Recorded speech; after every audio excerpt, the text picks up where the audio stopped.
ഹരേ കൃഷ്ണ. സർവം ശ്രീ രാധാകൃഷ്ണാർപ്പണമസ്തു. ഇന്ന് നമ്മൾ സംസാരിക്കുന്നത് ഈ ജീവിതം, ഇന്ന് നമ്മൾ അനുഭവിക്കുന്ന ജീവിതം മാത്രമല്ലേ സത്യമുള്ളൂ. ഇന്നത്തെ ജീവിതവും ഇപ്പോൾ ഉണ്ടാകുന്ന സ്നേഹബന്ധങ്ങളും യാഥാർത്ഥ്യങ്ങളുമൊക്കെയല്ലേ യഥാർത്ഥത്തിൽ നമ്മുടെ ജീവിതത്തെ സന്തോഷമാക്കുന്നത്. ഒരു പൂർവ്വജന്മമോ ഒരു പുനർജന്മമോ എന്നുള്ളതൊരു മിഥ്യയല്ലേ. അന്നത്തെ കാര്യങ്ങൾ, നേരത്തെ അനുഭവിച്ചവയൊന്നും നമുക്ക് ഓർമ്മയില്ല. ഇനിയും അനുഭവിക്കാൻ പുനർജന്മങ്ങളിൽ നാം അനുഭവിക്കുന്നത് എന്തൊക്കെയാണെന്നും നമുക്കൊരു പിടിയുമില്ല. നമുക്കാകെ അറിയാവുന്നത് ഇപ്പോൾ നടക്കുന്ന കുറച്ച് കാര്യങ്ങൾ മാത്രം. അതും ആദ്യകാലങ്ങളിലെ കാര്യങ്ങൾ. നമ്മൾ ജനിച്ച് നമുക്ക് ഓർമ്മയായ ശേഷമുള്ള എത്രയോ കാര്യങ്ങൾ നാം മറന്നുപോയിരിക്കുന്നു. എല്ലാ കാര്യങ്ങളും അവിടെ മുതലുള്ള ഇങ്ങോട്ട് ചെന്ന് ചിന്തിച്ച് നോക്കിക്കേ. അപ്പോൾ നമുക്ക് തോന്നും, എത്രയോ കാലഘട്ടങ്ങളായി നമ്മൾ ജീവിച്ചുകൊണ്ടിരിക്കുകയാണോ എന്ന്. അപ്പോൾ ജീവിതത്തിൻ്റെ ആ ദൈർഘ്യത്തെക്കുറിച്ച് ഓർമ്മ വരും. ഇപ്പോഴുള്ള കാര്യങ്ങൾ മാത്രമാണ് ഏകദേശം നമ്മുടെ ഉള്ളിൽ കറക്റ്റായിട്ട് ഓർമ്മയിൽ ഇരിക്കുന്നത്. പഴയ കാര്യങ്ങൾ എത്രയോ മറന്നു പോയിട്ടുണ്ടാവും. അല്ലെങ്കിൽ ബാല്യത്തിലെ കാര്യങ്ങളൊക്കെ ആണെങ്കിൽ ശരിക്കും ഓർമ്മയിലുണ്ടാവും. മറ്റുള്ളവർ പറയുമ്പോഴായിരിക്കും മിക്ക കാര്യങ്ങളും ഓർമ്മയിലേക്ക് കടന്നു വരുന്നത്. സത്യത്തിൽ ഭഗവാന്റെ കാര്യങ്ങളിലേക്ക് അറിയാൻ വരുമ്പോൾ നമുക്ക് ഈ കാര്യങ്ങൾ, നമ്മളിൽ ആവശ്യമില്ലാത്ത ഓർമ്മകളും ചിന്തകളും ഒന്നും നമ്മുടെ ഉള്ളിൽ ഉണ്ടാവുകയില്ല. നമുക്ക് അന്നേരത്തെ ആവശ്യമുള്ള കാര്യങ്ങൾ മാത്രമേ നാം സ്റ്റോർ ചെയ്ത് വയ്ക്കാറുള്ളൂ. നാം കാലങ്ങളായിട്ട് ഓർത്തു വെച്ചിരിക്കുന്ന നന്മയും തിന്മയും, ഓരോ വ്യക്തികളിൽ നിന്ന് ലഭിച്ച മോശവും നന്മയുമായിട്ടുള്ള കാര്യങ്ങൾ, സന്തോഷവും ദുഃഖവും തരുന്ന കാര്യങ്ങളൊക്കെ നമ്മൾ സ്റ്റോർ ചെയ്ത് വെച്ചിരിക്കും. പക്ഷെ അതൊക്കെ വീണ്ടും എടുത്ത് റീകളക്ട് ചെയ്തിട്ട് അതിൻ്റെ അനുഭവങ്ങൾ വീണ്ടും നമുക്കൊന്ന് ആസ്വദിക്കാനുള്ള ഒരു അവസ്ഥ ഒന്നും നമുക്ക് പിന്നീട് ഉണ്ടാവുകയില്ല. കാരണം നമ്മൾ ഈ ചാക്ക് കെട്ടിനെ അത് കുത്തി നിറച്ച് വെച്ചിരിക്കുന്നത് പോലെ ഒരു നമ്മുടെ ബ്രെയിനകത്ത് ചേർത്ത് വെച്ചിരിക്കുന്ന ഈ ഓർമ്മകൾ ഓരോന്നും എടുത്ത് ആവശ്യമില്ലാത്തതെല്ലാം എടുത്ത് കളയും. അവിടേക്ക് ഭഗവാന്റെ കാര്യങ്ങളും നല്ല നല്ല സന്ദേശങ്ങളും ഒക്കെ ആയിരിക്കും നാം എപ്പോഴും നിറച്ചു വയ്ക്കുന്നത്. അനാവശ്യമായിട്ടുള്ള കാര്യങ്ങൾ നാം എല്ലാം എടുത്ത് കളഞ്ഞ് വൃത്തിയാക്കിയതിന് ശേഷമാണ് നമ്മൾ ഈ കാര്യങ്ങളെല്ലാം അതിലേക്ക് നിറയ്ക്കുന്നത്. അങ്ങനെ നിറച്ചാലേ ഫലം ഉണ്ടാവുകയുള്ളൂ. അല്ലെങ്കിൽ അനേകം കാര്യങ്ങൾ നിറച്ചു വെച്ചതിനകത്തിൽ കുറേ വേസ്റ്റുകളൊക്കെ കുത്തി നിറച്ച് വെച്ചിരിക്കുന്ന ഒരു ബാസ്ക്കറ്റിലോ ചാക്കുകെട്ടിലോ കുറച്ച് ആവശ്യമുള്ള കാര്യങ്ങളും നിറച്ചു വെക്കുന്ന മാതിരിയെ നമ്മൾ ധാരാളം കാര്യത്തിൻ്റെ ഇടയിൽ ഭഗവാന്റെ കാര്യങ്ങൾ ഒന്നിച്ചു വെച്ചിരുന്നാൽ ഉണ്ടാകുന്ന അവസ്ഥയാണ് ഞാൻ പറയുന്നത്. നല്ലത് നമുക്ക് ഏറ്റവും ആവശ്യമുള്ളത് നമ്മളെല്ലാ വേസ്റ്റിൻ്റെ കൂടെ അല്ലല്ലോ കുത്തി നിറച്ച് വയ്ക്കുന്നത്. അത് പ്രത്യേകം സുരക്ഷിതമായി പ്രത്യേക സ്ഥാനത്തല്ലേ വയ്ക്കുന്നത്. അതുപോലെ നമുക്ക് ആവശ്യമില്ലാത്ത കാര്യങ്ങളെല്ലാം നമ്മുടെ ഉള്ളിൽ നിന്ന്, മനസ്സിൽ നിന്ന്, ചിന്തകളിൽ നിന്ന് എല്ലാം എടുത്ത് കളഞ്ഞ് അത് ശുദ്ധമാക്കിയതിന് ശേഷം വേണം ഭഗവാന്റെ ചിന്തകൾ അവിടേക്ക് നിറച്ച് കൊണ്ടുവരുവാൻ. ഓരോന്നായി ഓരോ ദിവസം നിറച്ച് വയ്ക്കണം. അങ്ങനെ നമ്മുടെ ഓർമ്മകളും ചിന്തകളും എല്ലാം ഭഗവാനെ കൊണ്ട് നിറയ്ക്കണം. അതിനു മുമ്പുള്ള സർവ്വതും എടുത്ത് ദൂരെ കളയണം. അപ്പോൾ പറഞ്ഞു വന്നത്, ഈ ജന്മത്തെ കാര്യങ്ങളല്ലേ എനിക്കറിയൂ, അല്ലെങ്കിൽ എല്ലാവർക്കും അറിയൂ. അതിന് മുമ്പുണ്ടായിരുന്നു എന്ന് പറഞ്ഞത് അനുഭവിക്കാൻ കഴിയുന്നില്ല. ഇനി വരാനിരിക്കുന്നു എന്ന് പറയുന്നതും അനുഭവിക്കാൻ കഴിയുന്നില്ല.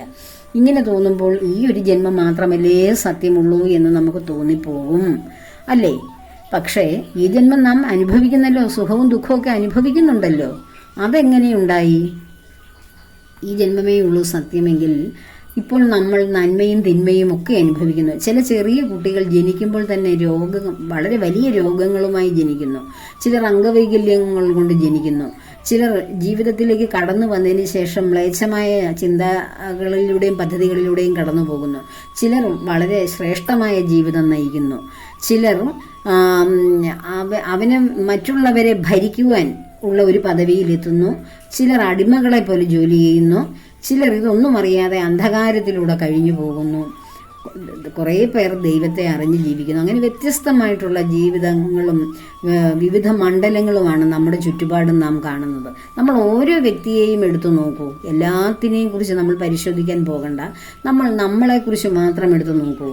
നമ്മൾ പലരും പറയും, ഞാൻ ഈ ജന്മം എത്രയോ നല്ല കർമ്മങ്ങളാണ് എനിക്ക് ഓർമ്മയായതിനു ശേഷം ഒരു മനുഷ്യരെ ഞാൻ ദ്രോഹിച്ചിട്ടില്ല എന്ന് എന്നോട് പറഞ്ഞൊരു വ്യക്തിയുണ്ട്. ആ വ്യക്തിക്ക് ആകെയുള്ള ഒരു മകൻ ആണ്. അത് 20ാമത്തെ വയസ്സാകുന്നതിന് മുമ്പ് ഒരു 18-19 വയസ്സായപ്പോൾ തന്നെ വിദേശത്ത് വെച്ച് മരണപ്പെട്ടു. വളരെ സമ്പന്നനായ ആൾ, വളരെ ആഹ്ലാദത്തോടു കൂടി ആകെയുള്ള ഒരു കുട്ടിയെ വളർത്തിക്കൊണ്ടുവന്ന് അവനെ വിദേശ പഠനത്തിന് വിട്ടു. അവിടെ വെച്ച് അവനെ ആക്സിഡൻറ്റിൽ മരിച്ചുപോയി. പിന്നീട് അവർക്കൊരു കുഞ്ഞുണ്ടാകാൻ വേണ്ടി ആഗ്രഹിച്ചു.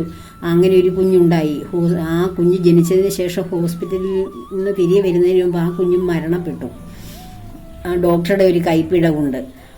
അന്നു മുതൽ അവർ വളരെ തീരാ ദുഃഖത്തിലാണ് കഴിയുന്നത്. ഒരുപാട് സമ്പത്തുണ്ട്, സുഖസൗകര്യങ്ങളുണ്ട്, എല്ലാമുണ്ട്. എങ്കിലും അവർക്ക് മനസ്സമാധാനം എന്താണെന്നില്ല. അപ്പോൾ എന്നോട് ആ വ്യക്തികൾ പലപ്പോഴും പറഞ്ഞിട്ടുണ്ട്, ഞങ്ങൾ ഈ ജന്മം ഒരു മനുഷ്യർക്കും നന്മയല്ലാതെ ഒരു തിന്മയും ചെയ്തിട്ടില്ല. ആര് വന്ന് എന്ത് ചോദിച്ചാലും അവർക്ക് ചെയ്യാൻ പറ്റുന്ന സഹായങ്ങളെ എനിക്ക് ഓർമ്മയായ ശേഷം എൻ്റെ അച്ഛനമ്മമാർ ചെയ്യുന്ന കണ്ട് ഞാനും അങ്ങനെ ചെയ്തിട്ടുള്ളത്. പക്ഷേ എനിക്ക് വരുന്നതെല്ലാം ദോഷങ്ങളും വിഷമങ്ങളുമാണല്ലോ ടീച്ചറെ, എന്താണ് ഇതിന് കാരണം എന്ന് ധാരാളം സമയത്ത് ഇങ്ങനെ എന്നോട് ചോദിച്ചിട്ടുണ്ട്. ഞാനെപ്പോഴെല്ലാം അവനവൻ്റെ കർമ്മഫലത്തെക്കുറിച്ച് ഞാൻ സംസാരിക്കാറുണ്ടായിരുന്നു. അപ്പോൾ ഇങ്ങനെ ഈ വിഷമം എങ്ങനെ സംഭവിച്ചു? ഇതുപോലെ നമ്മൾക്ക് ഓരോരുത്തർക്കും നമ്മൾ സംഭവിച്ചു കഴിയുമ്പോഴേ ഇന്നതാണ് സംഭവിക്കുന്നു എന്ന് അറിയുന്നുള്ളൂ. മുൻകൂട്ടി നമുക്ക് ഒരു കാര്യവും ചിട്ടപ്പെടുത്തി, നമുക്ക് കുറേ ആഗ്രഹങ്ങളൊക്കെ ചിട്ടപ്പെടുത്തി വെക്കാം, തീരുമാനങ്ങളൊക്കെ എടുക്കാം. പക്ഷെ അത് വല്ലതും നടപ്പിലാകുന്നുണ്ടോ എന്ന് ശ്രദ്ധിക്കുക.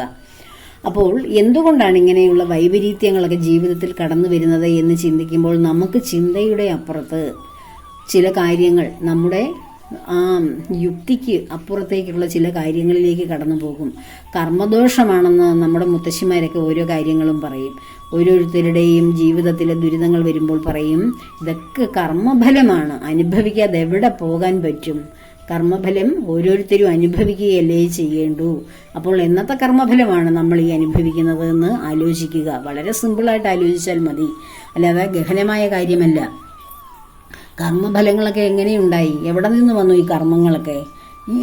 ഈ ഒരു ജന്മം, ഒരു കൊച്ചുകുട്ടി ജനിച്ചു വരുന്നു. നമ്മൾ RCCയിലൊക്കെ ചെന്ന് നോക്കിയാൽ വളരെ കുഞ്ഞു കുട്ടികൾക്ക് വരെയും ക്യാൻസർ പേഷ്യൻറ്റുകളായിട്ട് അവർ വിഷമിക്കുന്നത് കാണാം, വേദനിക്കുന്നത്. ആ കുഞ്ഞു മക്കളൊക്കെ ജനിച്ച് അമ്മയുടെ ഉദരത്തിൽ നിന്ന് ജനിച്ചു വന്ന് 5, 6, 4, 3 വയസ്സൊക്കെ കാണത്തുള്ളൂ. അതുങ്ങൾ എന്ത് കർമ്മം ചെയ്തിട്ടാണ് അവർക്ക് ആ അസുഖം വന്നത്? ഏത് കർമ്മത്തിൻ്റെ ഫലമാണ് ആ കുഞ്ഞു മക്കൾക്കുണ്ടായത്? അപ്പോൾ അവരൊക്കെ അതിന് മുമ്പ് ചെയ്ത കർമ്മങ്ങളുടെ ഫലമാകാം എന്ന് നമ്മൾ തിരിച്ചറിയുന്ന ഒരു അവസ്ഥയിലേക്ക് വരും. ഇതിന് വളരെ ഉപോദ്ബലകമായിട്ടുള്ള ഒരു ശ്ലോകം നമ്മുടെ ഭഗവത്ഗീതയിൽ ഭഗവാൻ നമുക്ക് ഭഗവത്ഗീത 2-ാം അധ്യായം സാഖ്യയോഗം അതിൽ 22ാമത്തെ ശ്ലോകം മുതൽ നമ്മൾ ഓരോരുത്തരും പഠിക്കുന്നത് ഈ പൂർവ്വജന്മമുണ്ടോ പുനർജന്മമുണ്ടോ എന്നൊക്കെ സംശയമുള്ള പ്രിയപ്പെട്ടവർ അതൊന്നും പഠിച്ചു വയ്ക്കുന്നത് നന്നായിരിക്കും. ആ സംശയ ദൂരീകരണത്തിന് വളരെ ഉത്തമമാണ് ഭഗവത്ഗീതയിൽ 22ാമത് തുടങ്ങുന്ന ശ്ലോകം മുതൽ 2-ാം അധ്യായം 22ാമത്തെ ശ്ലോകം മുതൽ 45 വരെയുള്ള ശ്ലോകങ്ങൾ ഇങ്ങനെയുള്ള വിവിധ ചിന്തകളെ അല്ലെങ്കിൽ നമ്മുടെ അജ്ഞതയെ മാറ്റുവാൻ ഭഗവാൻ നമുക്ക് തരുന്ന ഉപദേശങ്ങളാണ്. നമുക്കതിൽ 22ാമത്തെ ശ്ലോകം ഉദ്ധരിച്ചുകൊണ്ട് ഈ വിഷയത്തിന് ഒരു പരിസമാപ്തി കുറിക്കാം. വാസാംസി ജീർണാനി യഥാ വിഹായ നവാനി ഗൃഹ്ണാതി നരോ അപരാണി തഥാ ശരീരാണി വിഹായ ജീർണ അന്യാനി സംയാതി നവാനി ദേഹി.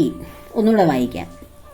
വാസാംസി ജീർണാനി യഥാ വിഹായ നവാനി ഗൃഹ്ണാതി നരോ അപരാണി തഥാ ശരീരാണി വിഹായ ജീർണ അന്യാനി സംയാതി നവാനി ദേഹി. ഇതാണ് 22ാമത്തെ ശ്ലോകം, 2-ാം അധ്യായം സാഖ്യയോഗം. അപ്പോൾ ഭഗവാൻ പറയുകയാണ്, നരഹ യഥാ ജീർണാനി വാസാംസി വിഹായ. അല്ലയോ മനുഷ്യൻ എപ്രകാരമാണ്? അല്ലയോ അർജുനനോട് പറഞ്ഞു കൊടുക്കുകയാണ് ഭഗവാൻ. ഹേ അർജുന എന്ന് പറഞ്ഞ അർജുനനോട് അതിന് മുമ്പത്തെ ശ്ലോകവും അതിന് മുമ്പത്തതും 20 മുതൽ ഇങ്ങോട്ടൊക്കെയുള്ള ശ്ലോകം നമ്മുടെ ആത്മാവിനെ കുറിച്ച് ഭഗവാൻ സംസാരിക്കുകയാണ്. അർജുനനോട് പറയുന്നു, നരഹ യഥാ ജീർണാനി വാസാംസി വിഹായ. മനുഷ്യൻ എപ്രകാരം ജീർണ വസ്ത്രങ്ങൾ ഉപേക്ഷിച്ച് അപരാണി നവാനി ഗൃഹ്ണാതി വേറെ പുതിയവ സ്വീകരിക്കുന്നുവോ തഥാ ദേഹി ജീർണാനി ശരീരാണി വിഹായ. അപ്രകാരം ദേഹി അല്ലെങ്കിൽ ദേഹാഭിമാനിയായ ആത്മാവ് ജീർണ ശരീരങ്ങൾ ഉപേക്ഷിച്ച് നവാനി അന്യാനി സംയാതി, പുതിയ വേറെ ശരീരങ്ങളെ പ്രാപിക്കുന്നു. ഇതാണ് ഈ 22ാമത്തെ ശ്ലോകത്തിൻ്റെ അർത്ഥം. ഇത് വളരെ വിശദമായിട്ട് നമുക്ക് നോക്കാം. മനുഷ്യൻ എപ്രകാരം ജീർണ വസ്ത്രങ്ങൾ ഉപേക്ഷിച്ച് വേറെ പുതിയവ സ്വീകരിക്കുന്നുവോ അപ്രകാരം അതുപോലെ ദേഹാഭിമാനിയായ, ദേഹത്തിൽ അഭിമാനം കൊള്ളുന്ന നമ്മുടെ ആത്മാവ് ജീർണ ശരീരങ്ങൾ ഉപേക്ഷിച്ച് പുതിയ വേറെ ശരീരങ്ങൾ സ്വീകരിക്കുന്നു. അപ്പോൾ നമ്മൾ ഇപ്പോൾ ഈ പ്രസന്റ് മൊമെന്റിൽ അല്ലെങ്കിൽ ഈ ജീവിച്ചിരിക്കുന്ന കാലഘട്ടം മാത്രമല്ലേ നമുക്ക് പ്രാപ്യമായിട്ടുള്ളൂ, അനുഭവവേദ്യമായിട്ടുള്ളൂ എന്ന് നമ്മൾ ചിന്തിക്കുന്നു. അതാണ് ഇപ്പോൾ ഉപയോഗിച്ചേക്കുന്ന വസ്ത്രം.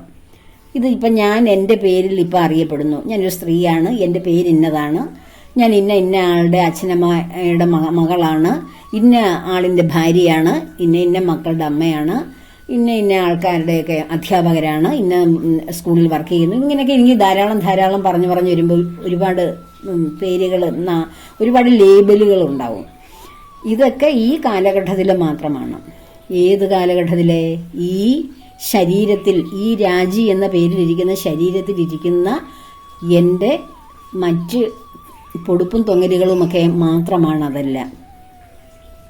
പക്ഷേ ഈ വസ്ത്രം, എൻ്റെ ഇപ്പോൾ കാണുന്ന ഈ ശരീരമാകുന്ന ഈ വസ്ത്രം ജീർണിക്കുന്നു. അതിന് ഉപയോഗശൂന്യമായി കഴിയുമ്പോൾ, ഞാൻ ഉപയോഗിക്കുന്ന ഒരു വസ്ത്രം ഉപയോഗശൂന്യമായി കഴിഞ്ഞാൽ അതിനി ഉപയോഗിക്കാൻ കൊള്ളില്ല, അതിൻ്റെ കളറെല്ലാം പോയി, അത് ഉപയോഗിക്കാൻ കൊള്ളില്ല എന്ന് പറഞ്ഞ് ഞാനത് മാറ്റിയിട്ട് പുതിയത് ഒരെണ്ണം എടുത്തിടുന്നു. ഇട്ട് കഴിയുമ്പോൾ അതും ചീത്തയാകുന്നു. കുറെ നമ്മൾ കഴിയുമ്പോൾ അതൊക്കെ ചീത്തയില്ല. കുറച്ച് പ്രാവശ്യം കൊടുക്കുമ്പോൾ നമുക്കതിനോട് അല്ലെങ്കിൽ അണിഞ്ഞു കഴിയുമ്പോൾ നമുക്ക് മടുപ്പ് തോന്നും. അത് മതി എന്ന് പറയുന്നത് നമ്മൾ അതൊക്കെ മാറ്റി വെക്കും. അടുത്തത് വേറൊരെണ്ണം പിന്നെ എടുക്കും. അങ്ങനെയല്ലേ നമ്മൾ ധാരാളം വസ്ത്രങ്ങളെല്ലാം നമ്മുടെ അലമാര നിറച്ച് ഇങ്ങനെ കുത്തി നിറച്ച് വെച്ചിരിക്കുന്നത്. നമുക്ക് ഒരെണ്ണം മതിയായിരുന്നെങ്കിൽ അത് എത്ര നന്നായിരുന്നു, എത്ര ശൂന്യമായിട്ട് കിടന്നേനെ, നമ്മുടെ വീട്ടിൽ എത്ര സ്പേസ് കണ്ടേനെ അലമാരകൾക്കൊക്കെ. അപ്പോൾ ഓരോന്നും വേണ്ട, മതി, അത് ജീർണിക്കുമ്പോഴല്ലേ, അത് ഉപയോഗിക്കാൻ കൊള്ളാതെ വരുമ്പോഴല്ലേ വീണ്ടും നമ്മൾ പുതിയത് വാങ്ങുന്നത്. പക്ഷെ ഈ വാങ്ങുന്ന നമ്മൾ മാറുന്നുണ്ടോ? നമ്മളത് വാങ്ങിക്കുന്നു, നമ്മളത് ഉപയോഗിക്കുന്നു. അല്ലെ ആരെങ്കിലും നമുക്ക് വാങ്ങിച്ചു തരുന്നു, ഗിഫ്റ്റായിട്ടൊക്കെ വാങ്ങിച്ചു തരുന്നു. പക്ഷെ ഇടുന്നത് ആരാണ്? ഇടുന്നത് ആരെങ്കിലുമൊക്കെയാണോ? നമുക്ക് വേണ്ടിയിട്ടുള്ള വസ്ത്രങ്ങൾ ഒരു ദിവസം ഒരാൾ ഇടുന്നു, വേറൊരു ദിവസം വേറൊരാൾ ഇടുന്നു, പിന്നെ ഒരു ദിവസം വേറൊരാൾ ഇടുന്നു. അങ്ങനെയാണോ ഇടുന്നത്? അല്ല, നമ്മുടെ വസ്ത്രങ്ങൾ നമ്മൾ ഓരോന്നും നമ്മൾ തന്നെയാണ് ഇടുന്നത്. പക്ഷെ ഇടുന്ന നമുക്ക് വല്ല മാറ്റമുണ്ടോ? നമ്മൾ ഇന്ന് പുതിയ വേഷം ഇട്ട് നാളെ ഒരു ബർത്ത്ഡേ ആണ്, അപ്പോൾ കുറച്ചുകൂടെ നല്ലൊരു വേഷമൊക്കെ ഇടുന്നു. അതിനടുത്ത ദിവസം വേറെ ഏതെങ്കിലും ഒരു പാർട്ടിക്ക് പോയപ്പോൾ അതിലും ബെറ്റർ ആയിട്ടൊരു വേഷം ഇടുന്നു. പക്ഷെ ഇട്ട നമുക്ക് വല്ല മാറ്റമുണ്ടോ? നമ്മുടെ വേഷങ്ങൾക്കല്ലേ മാറ്റങ്ങളുള്ളത്. നമ്മൾ ഓരോ ദിവസം ഓരോ വേഷം എടുത്തിടുന്നു, പുതിയത്. പക്ഷെ ഇടുന്ന ശരീരം ഒന്നല്ലേ, ആ ശരീരത്തിലേക്കല്ലേ ഞാൻ ഈ വസ്ത്രങ്ങളൊക്കെ ദിവസവും നിത്യേന മാറി ഇടുന്നത് എന്ന് പറഞ്ഞതുപോലെ ഈ ആത്മാവാകുന്ന, ദേഹാഭിമാനത്തിൽ ജീവിക്കുന്ന ആത്മാവ് ഓരോ ദേഹിയെയും, ഓരോ ശരീരത്തെയും, ഓരോ ദേഹത്തെയും എടുത്തണിയുന്നു. പുതിയ വസ്ത്രങ്ങൾ എന്ന രൂപത്തിൽ അണിയുന്നു. ഓരോ ശരീരത്തെയും ആത്മാവെടുത്തണിയുന്നു. ഏതുപോലെ? നമ്മൾ ഓരോരോ വേഷം എടുത്ത് അണിയുന്നത് പോലെ. നമ്മൾ ഓരോരോ വേഷം എടുത്ത് അണിയുന്നു എന്ന് കരുതി നമുക്ക് വല്ല മാറ്റവും ഉണ്ടോ? നമ്മൾ മാറുന്നുണ്ടോ? നമ്മൾ ഈ ശരീരത്തിൽ നിന്ന് പോകുന്നവരെ നമ്മൾ തന്നെയല്ലേ, നമ്മുടെ വസ്ത്രങ്ങളല്ലേ മാറുന്നുള്ളൂ എന്ന് പറഞ്ഞതുപോലെ നമ്മുടെ ആത്മാവ് പുതിയ ശരീരങ്ങൾ സ്വീകരിക്കുന്നു. അതിന് കർമ്മങ്ങൾ ചെയ്യുവാൻ ആവശ്യമായ എനർജിയുള്ള ഓരോ പുതിയ ശരീരത്തെ സ്വീകരിക്കുന്നു എന്ന് പറഞ്ഞിട്ട് ആ ആത്മാവ് മാറുന്നുണ്ടോ? ആത്മാവിന് മാറ്റമില്ല. ആത്മാവ് സ്ഥിരമായി നിലനിൽക്കുന്നു. ഏത് ശരീരമണിഞ്ഞാലും, ഏത് വേഷമണിഞ്ഞാലും നമുക്ക് മാറ്റമില്ലാത്തതുപോലെ ഏത് ശരീരമണിഞ്ഞാലും നമ്മളിലിരിക്കുന്ന ആത്മാവിന് യാതൊരു മാറ്റവുമില്ല. ആ വസ്ത്രം ഇടുമ്പോഴും, ഏത് ശരീരമാകുന്ന ഏത് വസ്ത്രം ധരിച്ചു വന്നാലും അപ്പോൾ ചെയ്യുന്ന കർമ്മങ്ങളെല്ലാം ആ ആത്മബോധത്തിലിരിക്കുന്ന അല്ലെങ്കിൽ ദേഹബോധത്തിലിരിക്കുന്ന ആത്മാവ് അനുഭവിക്കുകയും ആ അനുഭവങ്ങൾ കൊണ്ട് അത് ഇവിടുന്ന് ഈ ശരീരത്തിൽ നിന്ന് പടിയിറങ്ങി പോവുകയും അടുത്ത വീണ്ടും ഒരു പുതിയ ശരീരം എടുത്തു വരുമ്പോൾ ഈ അനുഭവങ്ങളൊക്കെ ആയിരിക്കും ആ ശരീരത്തിലൂടെ ഈ ആത്മാവ് കർമ്മങ്ങളായി അല്ലെങ്കിൽ സംസ്കാരങ്ങളായിട്ട് ചെയ്തുകൊണ്ടിരിക്കുന്നത്, നേരത്തെ സ്വാംശീകരിച്ച കർമ്മങ്ങളുടെ ഫലമായി ചെയ്തുകൊണ്ടിരിക്കുന്നത്, നമ്മുടെ സംസ്കൃതിയായി മാറുന്നത്, സ്വഭാവമായി മാറുന്നത്, ഗുണമായി മാറുന്നത്. അപ്പോൾ ഏത് ശരീരം സ്വീകരിച്ചാലും ആത്മാവിന് മാറ്റമില്ല. ആത്മാവ് എന്നേക്കും ഇതിവിടെ ഉണ്ടായതല്ല, ഉണ്ടായിട്ട് അവസാനിക്കുന്നതല്ല. എന്നാണ് ഇവിടെ ശൂന്യതയിലേക്ക് നോക്കൂ. ആ ആകാശം, ആ സ്പേസ് എന്നുണ്ടായി? ആർക്കെങ്കിലും അറിയാമോ? ഇവിടെ നമ്മൾ ശ്വസിക്കുന്ന വായു എന്നുണ്ടായി? കാറ്റ് എന്നുണ്ടായി? അതുപോലെ നിൽക്കുന്ന ആ ഭൂമി എന്നുണ്ടായി എന്ന് ചോദിച്ചാൽ ഒരുപക്ഷെ നമുക്ക് കുറേ കണക്കുകളൊക്കെ പറയാൻ പറ്റും. ആ ഭൂമി, ആകാശത്തേക്ക് നോക്കുമ്പോൾ കാണുന്ന അനേക കോടി നക്ഷത്രങ്ങൾ, ഇതൊക്കെ എന്നുണ്ടായി? ഇതൊക്കെ അറിയാൻ കഴിയുമോ? പക്ഷെ ഇത് എന്നുണ്ടായി എന്ന് വെച്ചാൽ അതിനും ഒരു കണക്ക് കാണും. പക്ഷെ അത് ആരുണ്ടാക്കി? എന്നുണ്ടാക്കി? ആ ഉണ്ടാക്കിയ ആൾ എന്നുണ്ടായി? ഇത് ഉണ്ടാക്കിയത് ആരെങ്കിലും ആയിരിക്കുമല്ലോ. ഈ വിധാനങ്ങളല്ല. ഇപ്പൊ നമ്മൾ മനോഹരമായ ഒരു പാർട്ടിയിൽ ഒരു വിവാഹ ഫംഗ്ഷൻ ചെയ്തു. അപ്പോൾ അവിടെ മനോഹരമായിട്ടുള്ള സെറ്റിങ്ങുകളൊക്കെ, ആഡംബരമായിട്ടുള്ള ഡെക്കറേഷനുകളൊക്കെ ചെയ്തേക്കുന്നു. അപ്പോൾ നമ്മൾ വിചാരിക്കും, ഇത്ര മനോഹരത ആരായിരിക്കും ഇത് ചെയ്തത് എന്ന് നമ്മളിങ്ങനെ ചിന്തിക്കും. അങ്ങനെ ചെയ്ത് നമ്മളിങ്ങനെ നോക്കി ചെല്ലുമ്പോൾ അതിലും മനോഹരമായിട്ടുള്ള പല പല സംഭവങ്ങൾ അതിലെ. അപ്പോഴും നമ്മൾ അന്വേഷിക്കും, ആരായിരിക്കും ഇതിന്റെ പിന്നിൽ പ്രവർത്തിച്ചത് എന്ന് നമുക്കിങ്ങനെ ചോദ്യങ്ങൾ വരാം. അങ്ങനെ നോക്കി ചെന്ന് കഴിഞ്ഞാൽ നമ്മളും അതിലൊരു ഭാഗമായിട്ട് നമുക്ക് തോന്നും. അത്ര മനോഹരമായിട്ടുള്ള, ഈ മനോഹര ദൃശ്യങ്ങൾക്കിടയിൽ ഞാനും വന്നു പെട്ടല്ലോ, എത്ര നന്നായിരിക്കുന്നു, ഇവിടെ നിന്ന് ഒരു സെൽഫിയൊക്കെ എടുത്തേക്കാം എന്നൊക്കെ നമുക്ക് അങ്ങ് തോന്നും. അങ്ങനെ നോക്കി ചെന്ന് ഇത് ആരാണ് ചെയ്തതെന്ന് അറിയാൻ കഴിയാതെ പോകുന്ന ഒരവസ്ഥയുണ്ട്. ഇത് ചെയ്തതിന്റെ ഇതിന്റെ ക്രിയേറ്റർ ആരാണെന്ന് അറിയാൻ വയ്യാത്ത ഒരവസ്ഥയിലേക്ക് നമ്മൾ കടന്നു പോകും. അങ്ങനെ പോയി കഴിഞ്ഞാൽ പോകുന്ന ഒരു അവസ്ഥയാണ് നമ്മൾ ഈ പ്രപഞ്ചത്തിന്റെ ആദിയെക്കുറിച്ച് അന്വേഷിച്ച് ചെല്ലുമ്പോൾ നമുക്ക് കണ്ടെത്താൻ കഴിയുന്നത്. അനാദിയിൽ ആരാണോ ഈ വിധാനങ്ങളൊക്കെ സൃഷ്ടിച്ചത് എന്ന് ആർക്കാണ് അറിയാൻ കഴിയുന്നത്? ആർക്കെങ്കിലും അറിയാൻ കഴിയുമോ? ഇല്ല. അപ്പോൾ നമ്മളിൽ ഇരിക്കുന്ന ആ എനർജി കാരണമാണ് ഇവിടെ ഈ കാണുന്ന സംഭവങ്ങളെല്ലാം ഉണ്ടായിട്ടുള്ളത്. ആ എനർജിയാണ് എല്ലാറ്റിലും നിറഞ്ഞിരിക്കുന്നത്. ആ എനർജിയാണ് നമ്മളിൽ ആത്മാവായി പ്രവർത്തിച്ചിരിക്കുന്നത്. ആ ആത്മാവ് എന്നുണ്ടായി എന്ന് വല്ല പിടിയുണ്ടോ? എന്നുണ്ടായി എന്ന് പറഞ്ഞാൽ ഞാൻ ഈ മുമ്പേ ചോദിച്ച കാര്യങ്ങൾക്കെല്ലാം ആ മറുപടി വേണം. ആ മറുപടി ഇല്ലാത്തിടത്തോളം നമുക്ക് എന്ത് സംഭവിക്കുന്നു? നമുക്കതിനൊന്നും അറിവില്ല, ഉത്തരമില്ല. എന്നാണ് നാം ഉണ്ടായതെന്നും നമ്മുടെ ആത്മാവ് എവിടെ ഉണ്ടായെന്നും എങ്ങനെയാണ് ഉണ്ടാകുന്നതെന്നും ഒന്നൊരു പിടിയില്ല. അപ്പോൾ ഒരു ശരീരം കൊണ്ട് നമ്മൾ അനുഭവിക്കേണ്ട കർമ്മങ്ങൾ എല്ലാം അനുഭവിച്ച് കഴിയുകയും പിന്നെ വേണ്ട അനുഭവങ്ങൾക്ക് ആ ശരീരം പറ്റില്ല എന്ന് വരികയും ചെയ്യുന്നതാണ് ആ ശരീരത്തിന്റെ ജീർണത. അപ്പോൾ ആ ശരീരം ഉപേക്ഷിച്ച് മറ്റൊന്ന് ആത്മാവ് സ്വീകരിക്കുന്നു. മനുഷ്യൻ പഴയ വസ്ത്രങ്ങൾ ഉപേക്ഷിച്ച് പുതിയത് സ്വീകരിക്കുന്നത് പോലെ ഇനിയും ചെയ്യേണ്ട കർമ്മങ്ങൾ ചെയ്യുവാൻ ആ ശരീരത്തിന് കഴിയുന്നില്ല. കാരണം ശരീരം പഞ്ചഭൂതാത്മകമാണെന്ന് ഞാൻ പലയാവർത്തി പറഞ്ഞു കഴിഞ്ഞു. ഭൂമിയിൽ തന്നെ ലയിച്ചു ചേരേണ്ട അംശങ്ങൾ ഉപയോഗിച്ചാണ് ശരീരം നിർമ്മിച്ചിരിക്കുന്നത്. അതിന് ആ ഭൂമിയിലെ പരിമിതിയുണ്ട് ആ ശരീരത്തിന്. പക്ഷെ ആത്മാവ് ഭൂമിയിൽ സൃഷ്ടിച്ച സാധനമല്ല. അപ്പോൾ ആത്മാവ് അനന്തമാണ്, അനന്തമായ ശക്തിവിശേഷമുള്ളതാണ്. ഭൂമിയുടെയോ പഞ്ചേന്ദ്രിയങ്ങളുടെയോ പരിമിതി അതിനില്ല. പഞ്ചഭൂതങ്ങളുടെയും പഞ്ചേന്ദ്രിയങ്ങളുടെയും കർമ്മേന്ദ്രിയങ്ങളുടെയും ഒന്നും പരിമിതി ആത്മാവിനില്ല.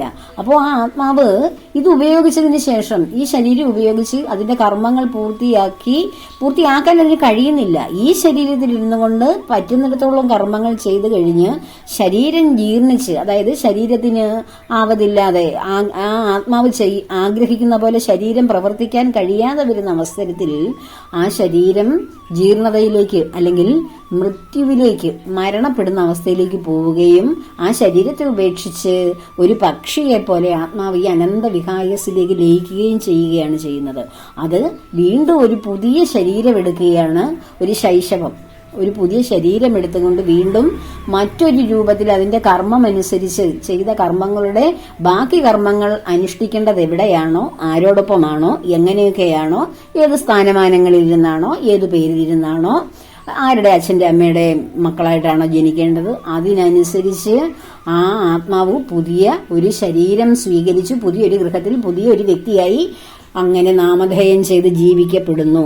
അങ്ങനെ വന്നു പെട്ടതാണ് നാം ഓരോരുത്തരും. അപ്പോൾ അതെങ്ങനെയാണ് നമ്മൾ ഓർക്കുന്നത്? ഞാൻ മുമ്പ് ഇന്നാരായിരുന്നെന്നോ അല്ലെ ഇന്ന ശരീരത്തിൽ ഇരുന്ന ആളാണെന്നും അല്ലെ ഇന്ന പേരിലാണ് അറിയപ്പെട്ടിരുന്നതെന്നോ അപൂർവം ചിലർക്ക് അനുഭവമുണ്ട്. അവരൊക്കെ അത് വെളിപ്പെടുത്തിയിട്ടുമുണ്ട്. അങ്ങനെയുള്ളവരുടെയൊക്കെ അനുഭവങ്ങൾ വായിക്കാൻ കിട്ടുന്നുമുണ്ട് ധാരാളം. അല്ലാതെ നമ്മൾ സാധാരണ ജീവിതം നയിക്കുന്നവർക്ക് പൂർവ്വജന്മത്തിന്റെയും പുനർജന്മത്തിന്റെയും ഒക്കെ കാര്യങ്ങൾ നമ്മുടെ ഓർമ്മകളിലേക്ക് വന്നാൽ ഈ ജന്മത്തിന്റെ അവസ്ഥയൊന്ന് ആലോചിച്ച് നോക്കൂ. അപ്പോൾ ഇതൊക്കെ അറിയാൻ നമ്മുടെ ഇന്ദ്രിയങ്ങളിൽ ഇരുന്നു കൊണ്ട് നമുക്ക് അറിയാൻ പറ്റാത്ത, അനുഭവിക്കാൻ പറ്റാത്ത കാര്യങ്ങളാണ് ഭഗവത്ഗീതയിലൂടെ നിഗൂഢമായ തത്വങ്ങൾ, ആത്മതത്വങ്ങൾ നമുക്ക് ഉപദേശിച്ചു തരുന്നത്. നമ്മൾ ഇതൊക്കെ സത്യമാണോ, ഇപ്പൊ നടക്കുന്നതല്ലേ സത്യമുള്ളൂ, ഇതിന് മുമ്പുള്ളതും ഇനി വരാനിരിക്കുന്നതും സത്യമാണോ എന്ന് ചിന്തിക്കുമ്പോൾ അതിന് ഉപോദ്ബലകമായിട്ടുള്ള ഗ്രന്ഥങ്ങൾ നമുക്ക് ഭഗവാൻ സമ്മാനിച്ചു വെച്ചിട്ട് പോയിരിക്കുന്നു. നമ്മുടെ ഋഷീശ്വരന്മാർ നമുക്ക് തന്നിരിക്കുന്നു. അത് നമ്മൾ സ്വാധ്യായം ചെയ്യുമ്പോൾ നമുക്ക് മനസ്സിലാകും നമ്മൾ ഈ പറയുന്നത്, നമ്മൾ ഈ ചെയ്യുന്നത് ഒക്കെ ഇപ്പോഴത്തെ ഒരു തൽക്കാലത്തേക്കുള്ള കാര്യം മാത്രമായിരുന്നു. ഇതിന് എത്രയോ മുമ്പേ ഞാൻ ഉണ്ടായിരുന്നു. ഇനിയും എത്ര കാലം കഴിഞ്ഞാലേ എന്റെ അവസാനം വരികയുള്ളൂ. ഞാൻ ഒരിക്കലും അവസാനിക്കുന്നില്ല, ഞാൻ എന്നും നിലനിൽക്കുന്നു. ഏതുപോലെ? ഈ അനാദിയായ എനർജി, എല്ലാറ്റിലും നിലനിൽക്കുന്ന എനർജി പോലെ, പ്രപഞ്ചം പോലെ, ആകാശം പോലെ, അനേകായിരം നക്ഷത്ര മണ്ഡലങ്ങൾ പോലെ, വായു പോലെ, കാറ്റുപോലെ ഞാനിവിടെ ഉണ്ട്. നമുക്ക് പോയവരും നമുക്ക് മുന്നേ പോയവരും ഇവിടെയുണ്ട്. നമുക്കതിന്റെ സാന്നിധ്യം, അവരെ കാണാൻ കഴിയാത്തത് നമ്മൾ ഇന്ദ്രിയങ്ങളിൽ ഇരുന്നു കൊണ്ട്, ഇന്ദ്രിയ ചക്ഷുസ്, മാംസ ചക്ഷുസ് കൊണ്ട് കാണുകയും ശ്രവിക്കുകയും അനുഭവിക്കുകയും ചെയ്യുന്നത് കൊണ്ടാണ്. ഈ വേലിക്കെട്ടുകൾ തകർത്തു കഴിഞ്ഞാൽ, അതില്ലാതെ വന്നു കഴിഞ്ഞാൽ നമുക്ക് അവരെയും അനുഭവവേദ്യമാകും. ഇത് വളരെ സത്യമായിട്ടുള്ള കാര്യങ്ങൾ, അനുഭവിച്ച കാര്യങ്ങൾ, അറിഞ്ഞ കാര്യങ്ങൾ, ഋഷീശ്വരന്മാരാൽ എഴുതപ്പെട്ട കാര്യങ്ങൾ, ഭഗവാനാൽ ഉദ്ധരിക്കപ്പെട്ട കാര്യങ്ങൾ. ഇതിനപ്പുറം ഒരു സത്യം ഇല്ല. നമ്മൾ സത്യമെന്ന് കരുതുന്നതൊക്കെ വെറും മിഥ്യയാണ്. കാരണം ഒരു ചെറിയ ഒരു പരിധിക്കുള്ളിൽ ഇരുന്നുകൊണ്ട് ആലോചിച്ചു കൂട്ടുന്ന കാര്യങ്ങളാണ്, അറിയുന്ന കാര്യങ്ങളാണ്. മനുഷ്യന്റെ ജന്മം എന്ന് വെച്ചാൽ, മനുഷ്യ ജീവിതം വെച്ചാൽ 70-80 മാക്സിമം 90 പോയി കഴിഞ്ഞാൽ നമ്മുടെ ഇന്ദ്രിയങ്ങൾ നമുക്ക് ആഗ്രഹിക്കുന്ന പോലെ കാര്യങ്ങൾ ഗ്രഹിക്കാനൊന്നും കഴിയുകയില്ല. അപ്പോൾ ഒരു മനുഷ്യന്റെ പുരുഷായുസ് എന്ന് പറയുന്നതിന്റെ ഏറ്റവും പ്രോജ്വലമായി നിൽക്കുന്ന സമയത്ത് നമുക്ക് കിട്ടുന്ന അല്പജ്ഞാനം കൊണ്ടാണ് നമ്മൾ അങ്ങനെയാണ്, ഇങ്ങനെയാണ്, ഇതാണ് പ്രപഞ്ചം, അതാണ് പ്രപഞ്ചം, ദൈവം എന്ന് പറയുന്ന സംഭവം ഇതാണ്, ദൈവം എന്ന് പറയുന്ന ഇല്ല, അവിടെ ഉണ്ടെങ്കിൽ തന്നെ ദാ ഇതൊക്കെയാണ് എന്നൊക്കെ നമ്മൾ വെറുതെ തെറ്റിദ്ധരിക്കുന്നത്. നമുക്കാണ് ഒന്നും അറിഞ്ഞുകൂടാത്തത്. ഇവിടെ അനാദിയിലുള്ള എല്ലാ അറിവും ഇവിടെ ഉണ്ട്. അത് അനുഭവിക്കാനോ അറിയുവാനോ ഉള്ള ആയുസ്സാണ് നമുക്കില്ലാത്തത്. അതിനുള്ള ആ വലിപ്പമാണ് നമുക്കില്ലാത്തത്. നമ്മൾ പരിമിതരാണ്. അപ്പോൾ ആ പരിമിതമായ അറിവേ നമുക്കുള്ളൂ. അപരിമേയമായ അറിവ് ലഭിക്കുവാൻ ആത്മജ്ഞാനത്തിലൂടെ മാത്രമേ സാധ്യമാവുകയുള്ളൂ. അതിനാൽ ആത്മജ്ഞാനികളായി ഓരോരുത്തരും ആത്മാവിന്റെ റൂട്ട് കണ്ടുപിടിച്ച് അവനവൻ ആരാണെന്നുള്ള അന്വേഷണത്തിന് വേണ്ടി ഇറങ്ങിത്തിരിക്കുവാൻ ഓരോരുത്തരെയും ഭഗവാന്റെ നാമത്തിൽ ക്ഷണിക്കുന്നു. എല്ലാവരെയും ഭഗവാന്റെ പത്മപാദങ്ങളിൽ ചേർത്ത് പ്രാർത്ഥിക്കുന്നു. ലോകാ സമസ്ത സുഖിനോ ഭവന്തു.